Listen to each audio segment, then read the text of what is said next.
Hello, it's Judy again from Coffee, Cookies, and Books, and it's nice to see you back. I've got a lot of new subscribers and old ones, so it's really wonderful to see the channel grow. What I thought we would do is, and I'm a little late doing this, but it's still January, so I thought, well, it's still a good start. We're going to do a beginning of the year book tag.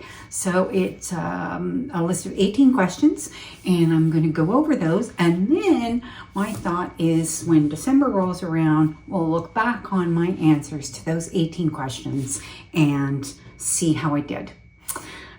So with all that in mind, I will see you on the other side.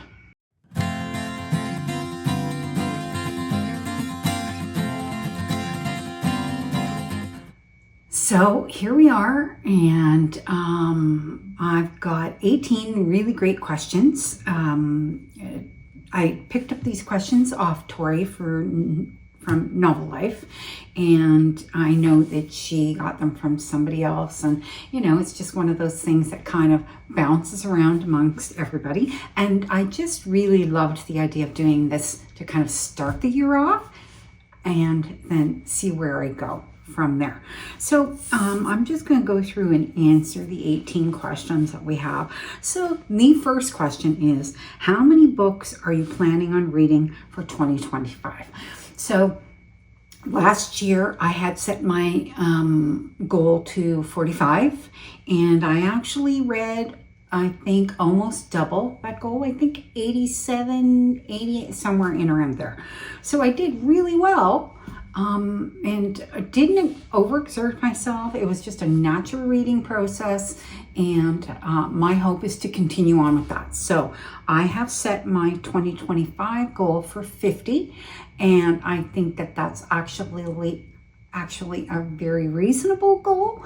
I have 25 must-reads that are on, that I did a list of those, and I'll link the video below.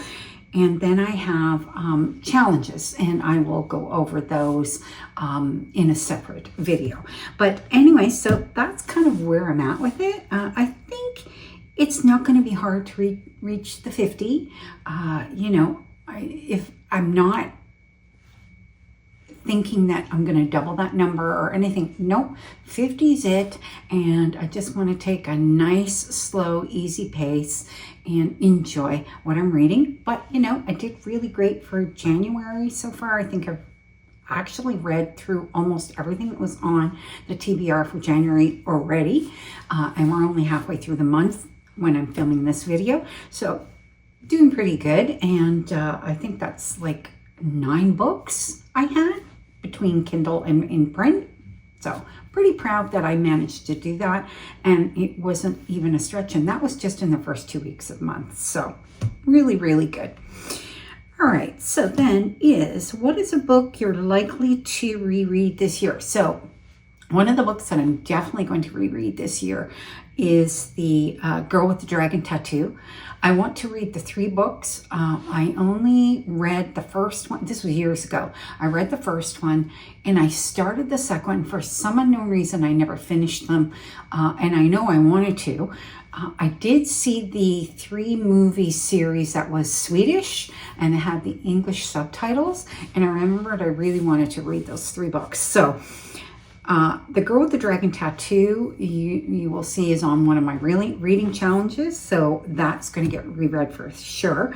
The other reread that I want to do is The Hunger Games, and I want to reread that before I read Ballad of Songbirds and Snakes, and the Sunrise and the Reaping, I think is the new one that's coming out, which I have on pre-order. So before I do that, I want to read those 3 books. And the reason being is that the only one that I read was Hunger Games. I did not read the other 2. So I want to read all 3 and then read the 2 new ones. So that is also on my list for the year.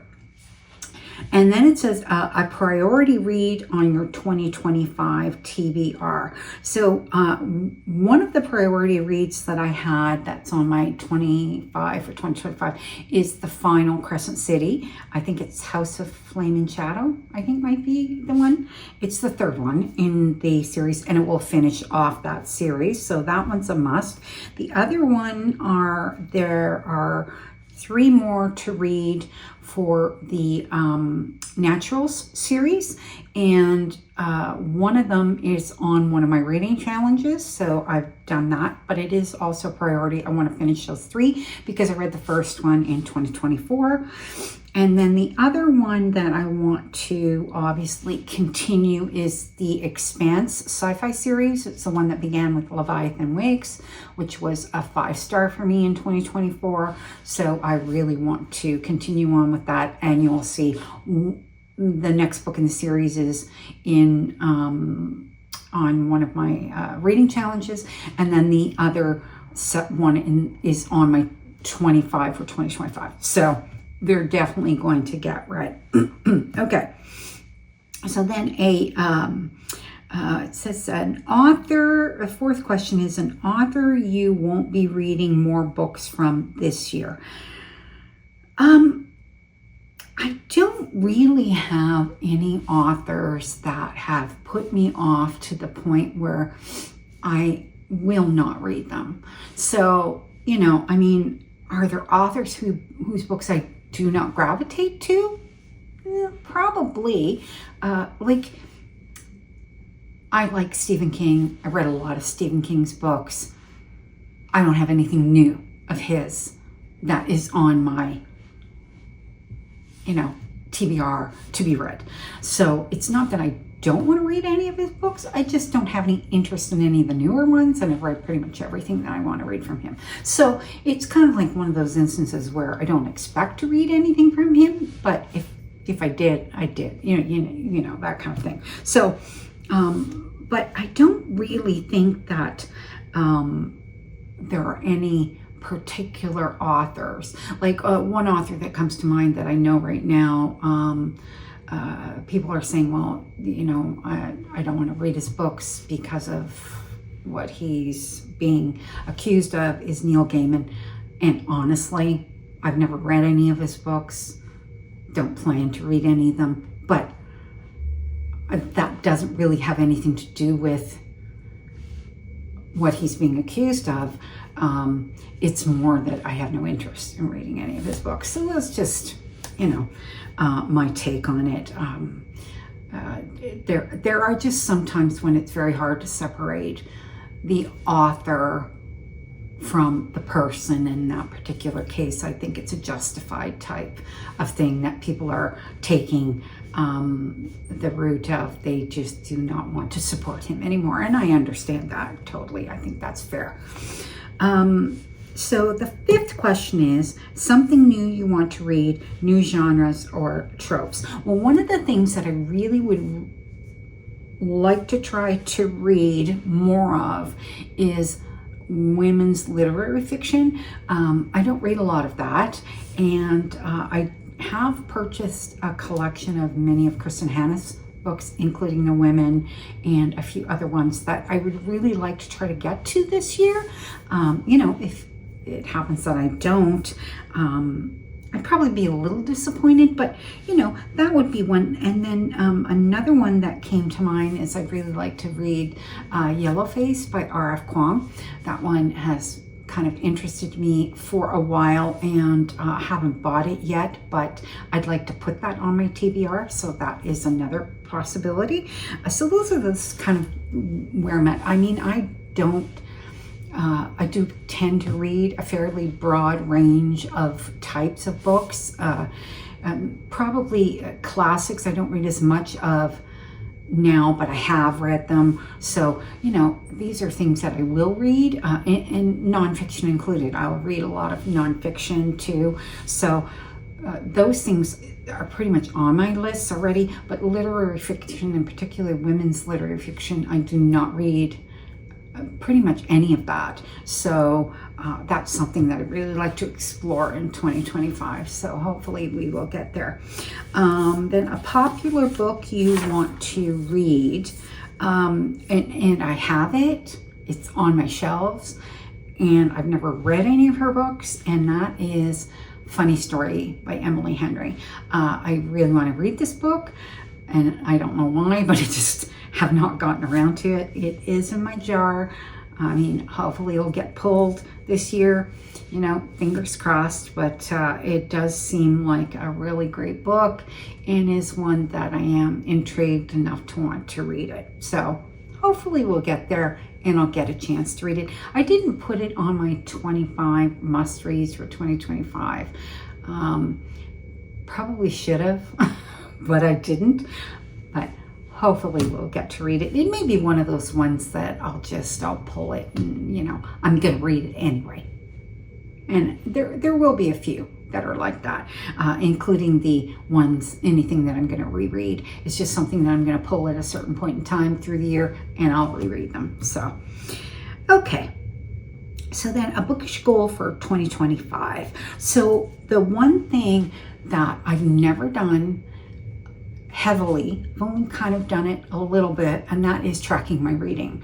So what I have done for this year is I've gone into Goodreads and I've separated everything into shelves, including my challenges. I have them all separated into shelves because I'm super stoked and trying to keep everything separated. The other thing I did was I managed to get this really great spreadsheet from Cassidy at Covers with Cassidy that she does that just tracks it all, you know, what your ratings are for the books, if they're sequels, if they're series, that kind of thing. So it's just a really great way to track that, but it also has all of the tracking for the reading challenges as well, which is fantastic. So I'm going to be using that along with my Goodreads. I did explore Storygraph and Fable, and I didn't really, neither one of them resonated with me. So I thought, no, you know what, let's just stick with the two that I'm at right now. And even Cassidy's spreadsheets have like little graph areas on them for where you're at through the year. I'm not gonna, I love it. I thought it was so fantastic. And the fact that she's willing to share this with whoever wants to download it, I downloaded it right away. And because that's kind of my thing, I mean, I'm kind of spreadsheets and working with things statistically that way. I really appreciated how that works and what all the work she did with it. So that 100% for sure. Beautiful. Okay. So that was super important. All right. Then the next question is a book that's been on your TBR that you probably won't read. So that one, I would say that I will not be able to answer that question that well this year because I'm only just kind of building things.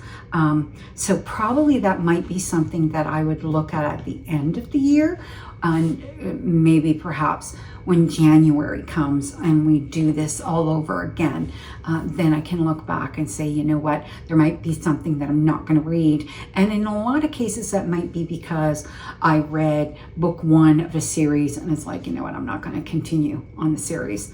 The one that I can think of right now might be the Once Upon a Broken Heart. Didn't care for the first book. Second book is on one of my reading challenges that's going to be for 2025. So depending on how that goes, I may not complete the series with the third book. So we'll see. We'll kind of just play it by ear.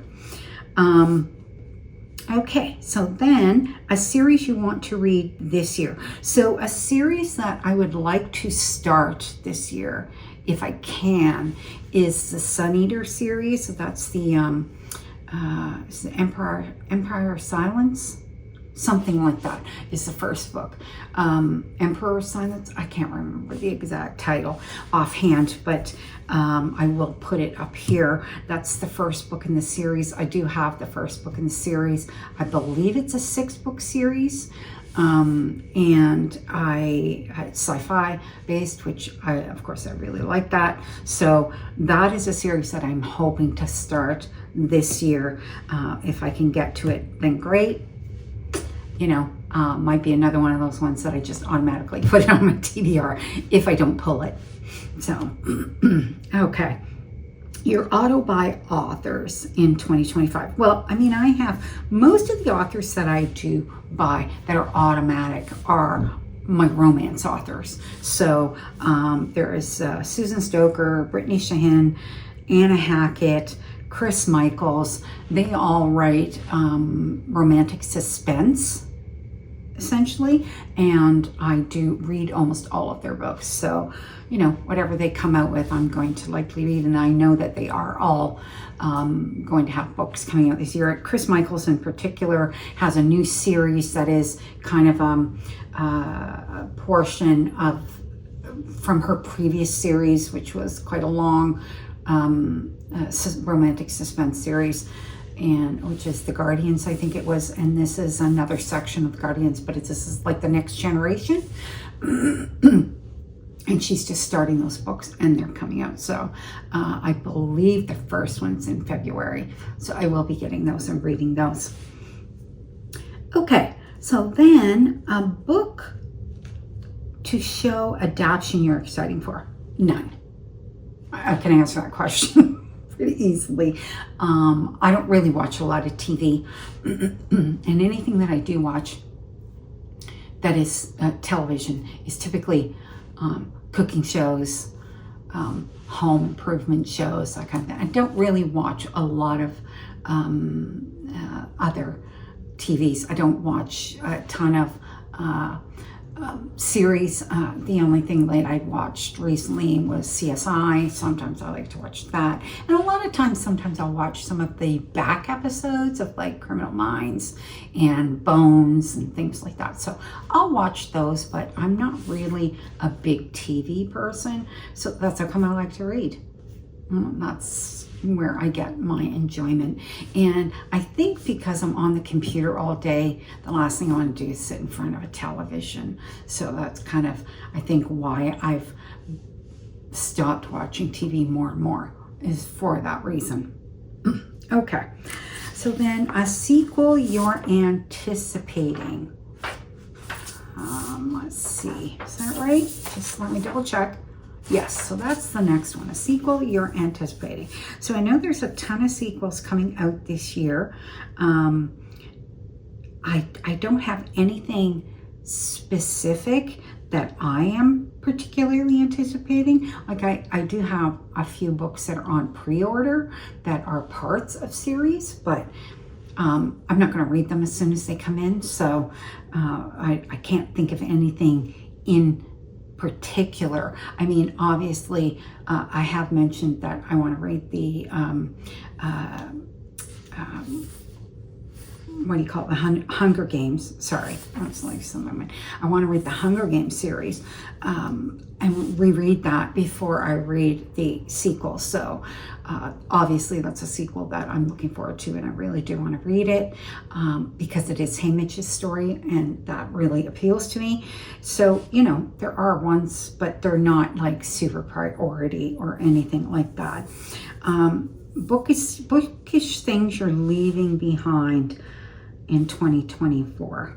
I actually can't think of anything offhand. I don't really have a lot of bookish things. Like I don't have a Kindle. I read on my I have on my iPad and my mini iPad and my phone, so I don't use anything like that. Yeah, I don't really have a lot of gadgets and things, that kind of thing. The only thing I have actually added that is a bookish thing is an actual journal. So all of the books that I'm reading, I'm journaling them just simply so that I remember what I've read when it comes to review time. So that is the thing that I'm adding in.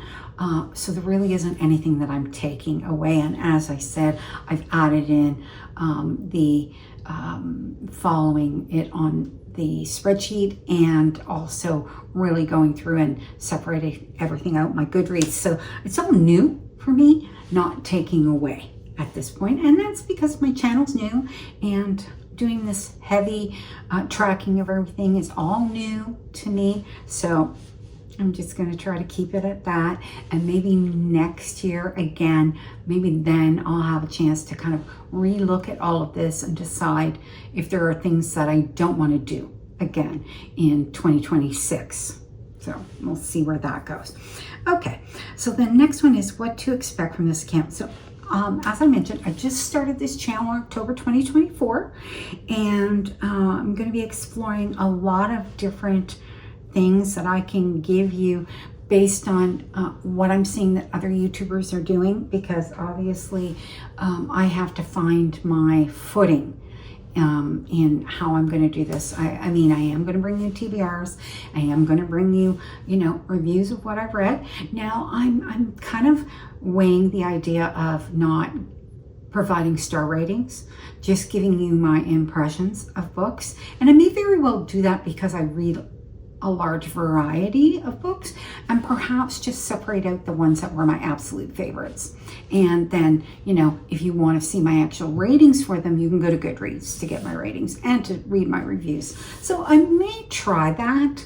I know that there are a couple of people that I watch that don't talk about ratings. They just talk about how much they enjoyed the books, which I think I actually prefer that myself. So I'm going to give it a try on my next review, and we'll see where it goes from there. And let me see. Then I've said that basically, and I think I said this before, that I'm going to stick to one video a week. I do have a full-time business that I work on. So like right now, it's a little slower than it can be at other times. It's always a bit slow from Christmas to about mid-January and around there. And then things slowly start to pick up again. And then it slows down a little bit in the summer. And then it's busy again in the fall. So it's kind of like this regular schedule that I know that where things are going with my business. So I'll go with that. Like if I can only do one a week, I'll do one a week. If I can add in an extra one, which you will get next week when this one posts, you're going to get one extra one. It's just going to be a short one about my reading challenges. But just basically it'll be the one a week on a Monday. It'll come up, and then from there we'll see how it grows. Hopefully, along with that, I would like to see my subscriber base grow. I had hit 100 there a week ago, and it's already at almost 200 subscribers, which is fantastic. I mean, it's amazing that many people want to actually listen to me talk. Surprises the heck out of me, but I would really love it if you could like and subscribe to my channel. And I always love to hear comments from people as well on where you're going to go with your reading, and anything you can suggest to me. I love to hear opinions from everybody, even as I'm going through these videos and trying to figure out what works and what doesn't work. I mean, I'm open to criticism. I mean, that makes me, helps me make the videos better for you who has to listen to me talk, basically. So I figure, opinion is great. Okay, so then how has your reading taste evolved from last year? So I would say that, when I began the year, I probably was reading just strictly my romance books because they're easy reading and I was getting through those. I was also writing my first book and trying to finish that up, and it launched in July. So once that happened, then I started really paying attention to more of what I was reading. And so my actual, the scope of what I'm reading has changed completely, and not in the sense that it's different from what I used to read, because I used to read a lot of thriller and mystery. I actually read that and didn't read romance. So that's what I used to do. And then the science fiction, I used to read a little bit here and there. So what I think I've kind of gone back to that a little, and now it's a little bit of everything. So I'm enjoying it. much more, enjoying my reading experience much more. So we'll see how that goes in 2025. I don't expect that to change very much. I'm hoping that, you know, I can bring to you a broad spectrum of books. I know that a lot of the channels that I watch do tend to concentrate on one area, but sometimes they add in a few things that you might find a little bit surprising here and there. So, and I love that because I think variety is the spice of life, right? So, and that would be me. Okay, and that kind of leads actually into the next question, which is booktube creators that I enjoy. So there are a ton, okay? Like the list is never endless, but of course, this video is because of Tori at Novel Life, and I got the questions from her, and then the 3 challenges that I'm going to be doing, 2 of them came from Layla at Books and Lala, Books and Lala, and then I also saw Lexi from Books with Lexi talk about this as well, and I do watch both their channels fairly regularly, so it was great to kind of get a feel from both of them on these 2 challenges. So, you know, really happy with that. And as I mentioned before, Cassidy at Covers with Cassidy, I watch her channel all the time, and she's fellow Canadian. She's really great, and I got my tracking sheets from her, so really appreciate that. And then Bree at 4 Paws and a Book, I got the 25 and 2025 bingo challenge from her. So that is another challenge that I'm trying to fill, but that's one of those ones where you fill it up as you go through the year. So, you know, hopefully I can get my full card filled. I don't think it'll be that much of a challenge, but, you know, fingers crossed. And then one of the first YouTube friends I made is Amanda from Amanda's Booktopia. And then several others that I watch, and I've written them down here by topic. So epic fantasy would be Johan at Library of the Viking, Johan at Library of the Viking, John at Talking Story, Mike at Mike's Book Review. So these guys all do the really epic fantasy, and I do watch their channels regularly for that reason. And then Thrillers and Mysteries, Audrey at Chapter and Converse is probably the one that I follow the most for the mystery type. And then one of the other ones that I really enjoy watching, because she does a lot of literature, and I mean, she reads a lot of the popular books as well, but I like the kind of non-mainstream books that she reads, and I follow her for that, and that's Emily at Books with Emily Fox. And I believe she's in Quebec, which is 1 province over from me, so again, another Canadian girl. And then the romance booktubers that I watch are Larry at Larry Reads, Jen at the Book Refuge, and Crystal at Crystal's Bookish Life. So those are 3 that I watch them regularly all the time. There are several others, but they probably have the most variety in what they show, and their videos are regular and quite constant, and I do believe that it's almost their jobs on what they're doing, so I enjoy watching them. And yeah, there's like so many to add. It would take me all day to go through them all. And then the last question is something you want to say to anyone wanting to start a bookish account. And I say just do it. I mean, look at me. I just turned 64 when I'm recording this video. My birthday was a couple days ago. And I hate being on camera. Hate it, okay? Worked behind the lens for 25 years as a photographer. So being in front of it is very hard for me. But the advice that I was given was just do it. So if you have a phone, which is what I record on my phone. I do have a microphone system and I have bought lights, but these were all things that I kind of got, you know, 1 month I bought this and 1 month I bought that. You know, I didn't really rush the process. I wanted to get the video part of it down first, and that was what I did. But I'm still using my phone to make these videos, and I don't think there's anything wrong with that. The video quality from my phone is fantastic, so I continue to use it. So do whatever you can. Just take your phone, pop it on a tripod, say what you've got to say. You can do it in long form or short form on YouTube. They encourage short form. I take a lot of the clips that I do and I'll put them into short form, and then I will put them up on there, and I also put them on my Instagram Reels as well. So you can do it kind of both ways.